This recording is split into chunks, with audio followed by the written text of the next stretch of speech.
За сайн байцгаана уу мэрэгжлийн багшаас үнэлгээ 2 хэрхэн оруулах видео зааврыг оруулж байна. За багшийн журнал зэс рүү дарж ороход дараах зэсүүд харагдах бөгөөд үнэлгээ нэг хэсэгт та явцын үнэлгээг оруулна. Харин 1-р хагас жилийн дүн үнэлгээ болон жилийн эцсийн дүн үнэлгээ оруулах гэж байгаа бол үнэлгээ 2 зэсэн дээр дарж орно. Анги хэсэг дээр дарахад таны хичээл ордог ангиуд дараах байдлаар жигсэж харагдах бөгөөд үлрэл хэсэг дээр дарахад 1-р хагас жил болон жилийн эц гэсэн хоёр сонголт гарч ирнэ. 1-р хагас жил дээр та 1-р үлрэлт үнэлгээ оруулсан бол одоо жилийн эцсийн дүн үнэлгээгээ оруулахдаа дараах сонголтыг сонгож үнэлгээгээ оруулна. Уртлын анги хэсэг дээр дарж та аль анги дээр үнэлгээ оруулах гэж байгаа тухайн ангиа сонгоход тухайн анги дээр ордог хичээлүүд нь дараах байдлаар жигсаж харагдана.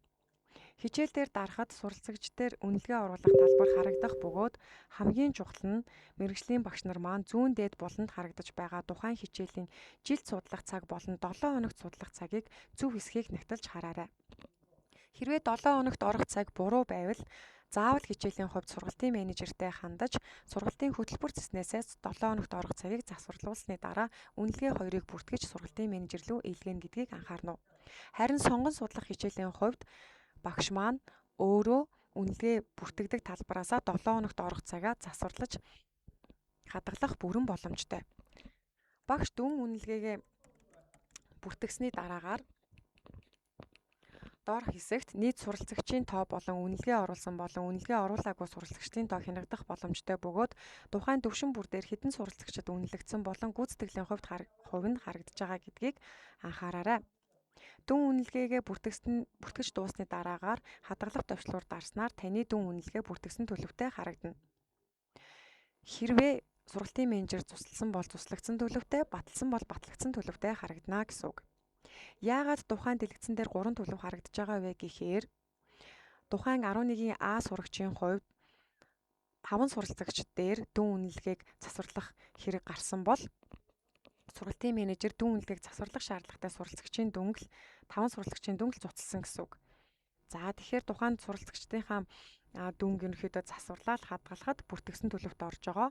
За тэгээд хэрвээ дахин засварлах шаардлагатай бол сурагчийн нэрний арт харагдаж байгаа хогийн савны зурган дээр дарж тухайн сурагчийн хуучин үнэлгээг устгасны дараагаар заавал шинэ үнэлгээг бүртгээд за тэгээд хадгалах товчлуур дараад сургалтын менежер рүү заавал илгээсэн төлөвт орсны дараа сургалтын менежер өөрийн систем дээрээ таны дүн үнэлгээг хянаж баталгаажуулах боломжтой гэдгийг анхаараарай. За сонгон судлах цагийн хувьд бол багш маань сонгоны ангиа сонгосны дараагаар хичээл дээрээ дарж ороход зүүн дээд булан дээр 7 хоногт судлах цагийн яг ард засах гэсэн товчлуур дээр дарж та тухайн сонгоны хичээл 7 хоногт хэдэн цаг судалдгийг зөв болгож засварлаж хадгалсны дараа үнэлгээ 2-оо оруулж сургалтын менежер рүү илгээнэ гэдгийг анхаараарай. Мэргэжлийн багш нар маань ангиа сонгож таны үнэлгээ сургалтын менежер рүү илгээгдсэн юм уу, батлагдсан юм уу, цуслагдсан юм уу гэдгийг хянах бүрэн боломжтойгоос гадна мөн зүүн дээд булан дээр харагдаж байгаа сургуулийн нэр дээрээ дарахад нүүр хэсэг дээр сургалтын менежерийн цуцлсан дүн үнэлгээ танд харагдах боломжтой. Та эндээсээ тухайн ангийн урд харагдаж байгаа жижиг суман дээр дарахад тухайн цуслагдсан дүнтэй 5 суралцагчийн нэрс дараах байдлаар чагсаж харагдах бөгөөд суралцагчийн нэр дээр дарахад суралцагчийн дүн үнэлгээ засварлах боломжтойгоор харагдана.